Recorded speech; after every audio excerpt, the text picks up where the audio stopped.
सबसे पहले तो आप तमाम मेरे परिवार के बड़े बुजुर्ग, छोटे भाई बहने और प्रवचनों को इस सम्मेलन की हार्दिक शुभकामनाएं।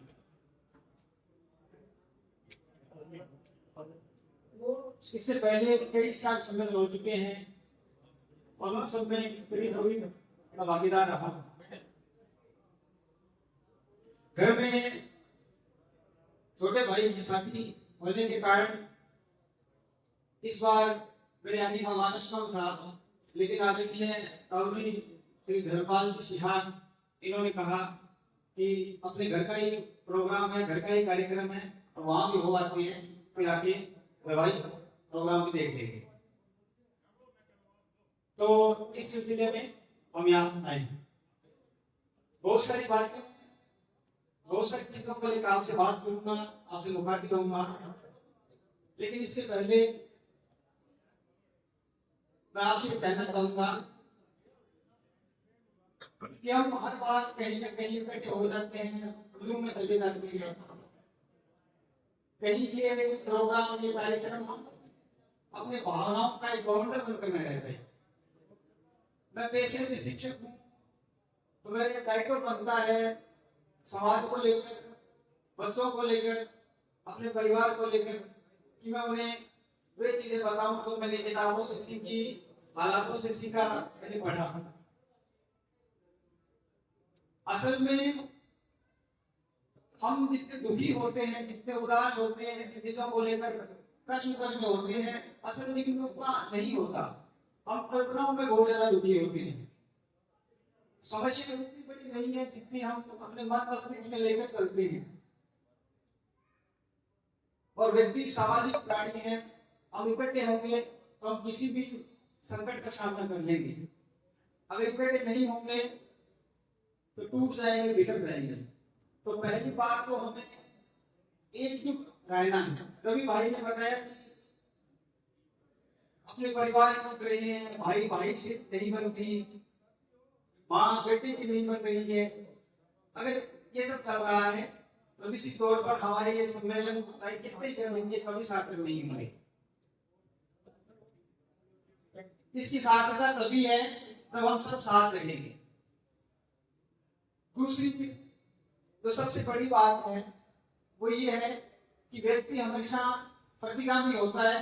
कोई कभी नहीं सोचता कि मैं अपने को बदल लूं या इस ढांचे से बाहर निकलता।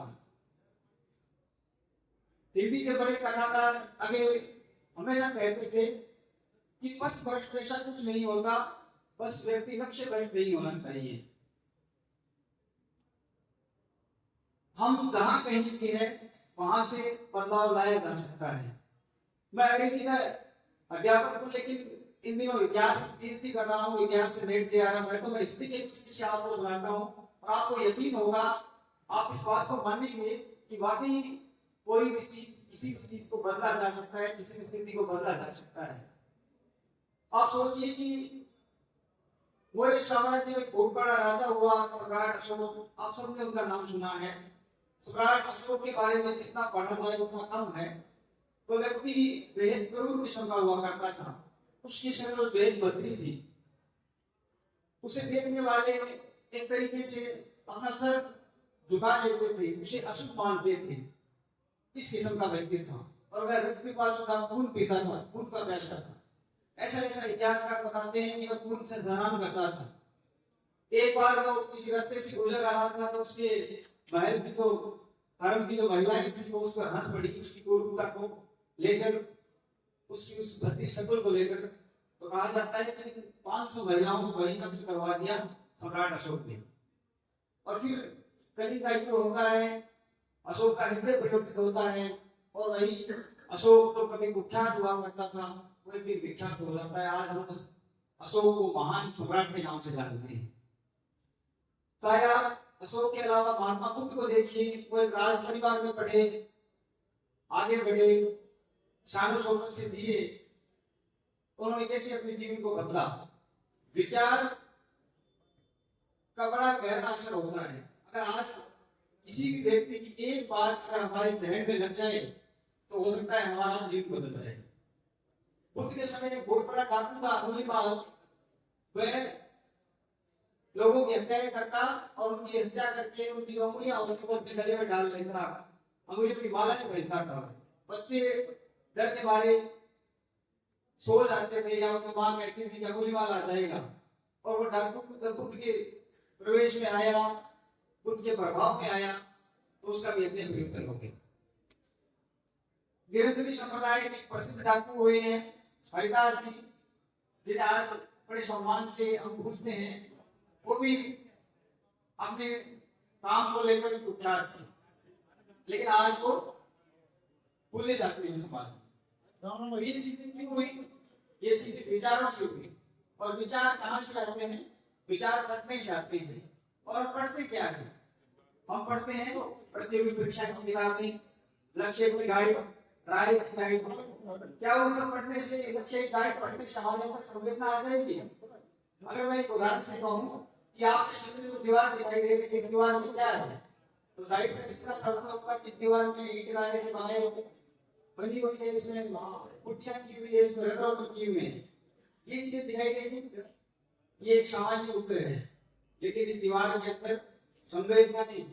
तो मजदूर यहाँ काम कर रहा था, कोई सोचता था ये दीवार पूरी हो जाएगी, इसके बाद मैं अपने बच्चों की फीस भरूंगा, ये काम हो जाएगा, इसके बाद मुझे बच्चे की शादी करनी है। तो वो संवेदनाएं कहाँ से आई?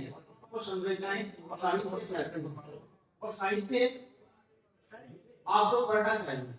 जैसे मैं ये कहूँ कि डॉक्टर अम्बेडकर के बारे में आप क्या जानते हैं, तो डॉक्टर अम्बेडकर के बारे में जानने के लिए Buddha and his dharma, the problem of Sufi या द वेटिंग ऑफ वीजा जो किताबें हैं वो पढ़नी पड़ेगी, तब हमें समझ आएगा कि अम्बेडकर कितनी बड़ी शख्सियत रही होंगी या किस कदर उस व्यक्ति ने संघर्ष किया होगा। पंडित नेहरू के बारे में अक्सर किससे कर देते हैं, लेकिन स्टोरी ऑफ इंडिया इस व्यक्ति ने पढ़ी है, पंडित नेहरू के बारे में इस व्यक्ति ने पढ़ा है, उसे पता है कि वो व्यक्ति मजबूत हो सकता है, समाज के लिए जिम्मेदार व्यक्ति हो सकता है, इतना सामान्य या हीन व्यक्ति नहीं हो सकता। अगर गांधी के बारे में पढ़ना है तो एक्सपेरिमेंट विद ट्रूथ या हिंद स्वराज अगर आप लोगों ने पढ़ा है तो आपको समझ आएगा कि गांधी का दर्शन कितना बड़ा है। और गांधी भले ही आज समाज के लिए प्रासंगिक नहीं हो, लेकिन आने वाले किसी समय में इस दुनिया में आप महात्मा गांधी को प्रासंगिक मानेंगे। नेल्सन मंडेला के लोगों को आप फ्रीडम पढ़ते हैं तो आप जानते हैं कि व्यक्ति केवल दक्षिण अफ्रीका के लिए नहीं, भारत के लिए, दुनिया के तमाम देशों के लिए व्यक्तिगत महत्वपूर्ण हो जाता है, जहाँ व्यक्ति के ऊपर अत्याचार हो रहा है, उसकी जाति को लेकर, उसके धर्म को लेकर, उसके संप्रदाय को लेकर। तो ये चीजें कहाँ से आती है? ये चीजें आती है अच्छे समाज से, अच्छे विचारों से और बुजुर्गों के सानिध्य से। अगर हम अपने बुजुर्गों के पास बैठेंगे तो हमें समझ आएगा कि आज हमारे पास जो सुविधाएं हैं, अच्छा हॉल है, अच्छी किताबें हैं, लाइब्रेरी में पढ़ाई करते हैं। आप यही मानिए यहाँ एक ऐसे शख्स मौजूद है तो मैं ये कह सकता हूँ कि जब मैं तैयारी करता था उस दौरान लिटरेचर का जो कोर्स था उसमें बड़ी दिक्कत आती थी। तो हमारे सर ने कहा कि सुभाष सिहाल नाम का कोई व्यक्ति, उनकी किताब आती है मार्केट में, तो अवेलेबल है नहीं, लेकिन वो किताब अगर आपको कहीं से मिल जाए तो उससे आपका काम बन सकता है। और आदरणीय सुभाष जी की कसबे मुझे आशीर्वाद मिला, में हमारे यहाँ मौजूद है सुभाष जी, तो उनकी किताब उस वक्त कहीं नहीं मुझे मिली। मैंने कैसे कैसे करके, या फिर ये आप कह सकते हैं किसकी चुप्पी मानिए कि सुभाष जी सिहाग होने के कारण या मेरा सिहाग होने के कारण मुझे इतना फायदा मिला कि सुभाष जी की वो किताब मुझे खुद घर पर पहुंचाई, और उस किताब में लिटरेचर का अच्छा पोर्शन होने की वजह से मेरा चयन हो पाया। तो आप देखिए कि सुभाष जी की छोटा तरीका में आप देखिए कि हमारे समाज में, हमारे गोत्र में वैचारिक जो लोग हैं, बौद्धिक जो लोग हैं, उनकी कमी नहीं है। आप कहीं देख लीजिए, मुझे हैरानी होती है कि ऑस्ट्रेलिया के अंदर कोई अंग्रेजी का अखबार पढ़ रहा था मैं, वहां ऑस्ट्रेलिया में एक ऑप्शन है प्रदीप सिहाग नाम से। जैसे अपने भारत में ये विजेंद्र सिंह है, उसी प्रकार उसी लेवल का व्यक्ति है प्रदीप सिहाग। और हमारे लिए कह सकते हैं कि दुर्भाग्य है कि वो व्यक्ति अपने समाज का, अपने गोत्र का, अपना भाई होने के बावजूद उसे इतनी तरजीह नहीं है। तो बहुत सारे ऐसे लोग हैं, आप सोशल मीडिया पर देखिए डॉक्टर गोरेबाल सिहाग बहुत अच्छा लिखते हैं। मैंने खुद 2 किताबें लिखी है और तीसरी जो किताब है कहानी चल रही है, उसका काम चल रहा है। तो लिखने वाले हैं, अपने समाज में वो है, समाज को दिशा देने वाले हैं वो है। लेकिन हम लोग क्या करते हैं कि उस चीज को पहचान नहीं पाते, तो दूसरे लोग हैं उसको हम ज्यादा पसंद देते हैं। एक सबसे बड़ी चीज ये है कि कोई भी समाज ताकतवर बनता है जब वो समाज चारों वर्गों पर अपना प्रभुत्व स्थापित कर लेता है। जैसे आपका एक उदाहरण देता हूँ कि जो मीणा समाज है वो प्रशासनिक ओहदे में हमसे कहीं आगे है, IAS है, IPS है, लेकिन क्या मीणा समाज का आसपास का अपना जो परिवेश है उसके ऊपर इतना नियंत्रण है? नहीं हो सकता। वो बाजार बंद नहीं करवा सकते, वो हड़ताल भी नहीं करवा सकते, बाजार बंद आप लोग करवा सकते हो। क्यों? क्योंकि ट्रांसपोर्ट पर आपका कब्जा है, परिवहन सड़कों पर आप देखिए गाड़ियां, मैं बताऊं क्या है, जब देख रहे थे गाड़ियों के ऊपर कहीं जाट लिखा हुआ है, कहीं सियात लिखा हुआ है, कहीं सहारण लिखा हुआ है, तो देखिए ट्रांसपोर्टेशन पर आपका कब्जा है। इस वजह से आप मजबूत हुए हैं। धान मंडी में जाइए, पहले आपकी दुकानें नहीं होती थी, अब आपकी दुकानें कहीं सहारण पेस्टिसाइड्स है, कहीं गोदावरी पेस्टिसाइड्स है। इसकी वजह से हुई है कि आपकी वजह से भी, आप लोगों ने पढ़ा, आप लोगों ने जाना, इसकी वजह से बाजार पर आपका कब्जा हो गया है, ट्रांसपोर्टेशन पर आपका कब्जा हो गया है। एजुकेशन में जाइए, आप सीकर में चले जाइए, आप जयपुर चले जाइए, कहीं चले जाइए, कलाम कोचिंग किसके, डोगरासा की है, ये कोचिंग किसकी है, ये फलान चौधरी की है। तो किसकी वजह से संभव हुआ है? ये अपने बाप दादा के संघर्ष की वजह से संभव हुआ है। उन लोगों ने खेत में दिहाड़ी मजदूरी करते हुए 8 मास गलाते हुए खुद को मजबूत किया। स्वाभिमानी वो कि हम उसको जिसने कभी किसी के आगे झुकना नहीं सीखा। और अगर हम लोग आज झुकते हैं, किसी चीज को लेकर समझौता करते हैं, तो निश्चित तौर पर आपकी मानिए कि हम अपने बुजुर्गों के साथ, अपने बुजुर्गों के साथ, अपने विरासत के साथ अन्याय कर रहे हैं। आज किसी भी मामले में अपने गोत्र के लोग, अपने समाज के लोग कम नहीं है। चाहे आप सेना में चले जाइए, खेत में चले जाइए, लेकिन मजबूत होने के साथ साथ हमेशा एक खतरा बना रहता है कि जो कोई भी ताकत ऊपर उठती है उसको हमेशा दबाए रखने का एक गुरुत्वाकर्षण का बल काम करता है। वो बल भी पैरेलल समांतर अपने समाज के साथ काम कर रहा है। अभी कुछ दिनों पहले का नाम नहीं लूंगा क्योंकि ये सोशल मीडिया का जमाना है, कहीं भी प्रसारित हो सकता है और हम लोग सरकारी नुमाइंदे हैं। एक सम्मेलन होता है एक समाज का कुछ दिन पहले, उस सम्मेलन में, उस सम्मेलन के कुछ समाज का होता है, लेकिन उस सम्मेलन के अधिकतर तो मुद्दे होते हैं, जो बातें होती है केवल और केवल लिए होती है एक समाज एक तो आगे बढ़ रहा है, जो मजबूती से आगे बढ़ रहा है, उसको कैसे दबाया जाए। यदि यकीन मानिए कि दूसरे समाज के सम्मेलन इसलिए हो रहे हैं कि आप लोगों को कैसे दबाया जाए। और अगर आप लोग कभी भी इस ज्ञानता में, इस मुकाबले में हैं कि हमारा कोई कुछ नहीं बिगाड़ सकता, तो आप देखिए कि सिंधु घाटी से एक अब तक की जो सभ्यता है उसमें अपने जैसे कितने आए और कितने गए, अपनी हस्ती बहुत ज्यादा दिनों तक नहीं टिकने वाली है अगर हम लोग नहीं समझे पाए। मेरी युवाओं से गुजारिश है कि आप लोग अच्छा पढ़िए, अच्छी मेहनत कीजिए, अपने शरीर की पूरी ताकत लगाइए।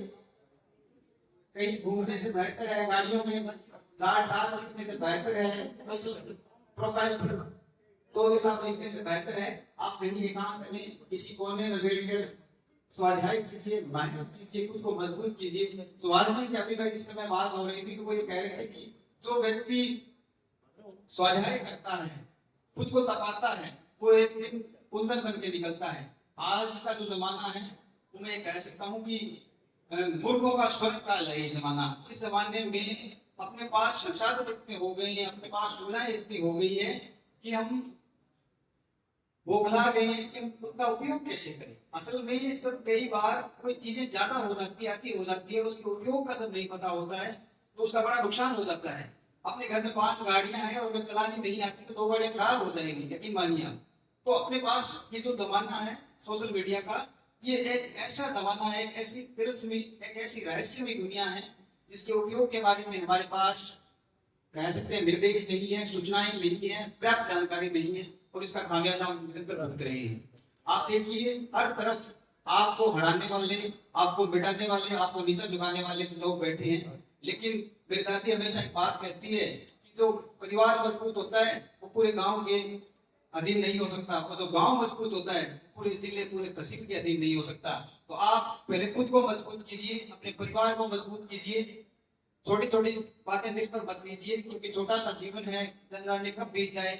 आज हम यहाँ हैं, कल हो न हो इस दुनिया में। तो छोटी छोटी जो भी बातें हैं, भाई सी, जमीन की दो है, घर के रास्ते की दो है, छोटी जो भी बातें होती है अपने समाज में, क्योंकि हम मनुष्य है और चीजें चलती रहती है, भावनाओं का द्वार उभरता रहता है। उन सबको भुला के बड़ा दिल रखते हुए हमें मान के चलना चाहिए कि अगर हम लोग मजबूत रहेंगे, अपना परिवार मजबूत रहेगा, अपना समाज मजबूत रहेगा, तो हमें कोई नहीं हरा सकता। वरना आप यकीन मानिए कि बड़ी बड़ी हस्तियां हैं वो मिट गई और उनका आज कहीं नामो निशान नहीं है। तो एक तो मेरी ये गुजारिश है युवाओं से कि अच्छा पढ़िए, कोई बात नहीं, अगर आप नौकरी नहीं लग रही है तो नौकरी कोई बहुत बड़ी चीज नहीं है। नौकरी के अलावा मेरे छोटे भाई है जो बेंगलोर में काम कर रहे हैं, उससे अच्छा पैसा कमा रहे हैं, कहीं भी के लिए धक्के खाइए, लेकिन खुद को मजबूत कीजिए, अपने परिवार की जो आर्थिक स्थिति है उसको मजबूत कीजिए, क्योंकि जिसकी आर्थिक स्थिति मजबूत होती है वो व्यक्ति कहीं भी सर उठा के जी सकता है, और स्वाभिमान से जीना ही जीना है। नहीं तो अपने से पहले भी लोग आए थे, अपने बाद भी लोग आएंगे। तो ये चीजें हैं, कहीं भी किसी भी चीज पर अगर आपको आवश्यकता पड़े तो मैं हमेशा भी कोई गाइडलाइन देनी हो किसी विषय को लेकर, या इतिहास विषय की तो कोई विद्यार्थी है, कहीं कोई जरूरत हो या लेखन में कोई काम करना हो, लिटरेचर में आगे बढ़ना हो, तो सुभाष जैसे लोग यहाँ है, मैं खुद इस चीज में प्रयासरत हूँ। हम हमेशा अपने समाज के बच्चों के लिए, आप सबके लिए हाजिर रहेंगे। लेकिन सबसे बड़ी बात यही है कि आप खुद को दबाइए, क्योंकि आप वहां जाएंगे, जिस इलाके में जाएंगे, जिस जगह जाएंगे, केवल आपके लोग ही बात सुन पाएंगे, दूसरे लोग उस बात को नहीं सुनेंगे। समय कम है, बातें बहुत सारी हैं, लेकिन मैं ये कहना चाहूंगा कि और आएंगे यादों के नगमों की कलियां चुनने वाले, और आएंगे यादों के नगमों की कलियां चुनने वाले, हमसे बेहतर कहने वाले, तुमसे बेहतर सुनने वाले। धन्यवाद।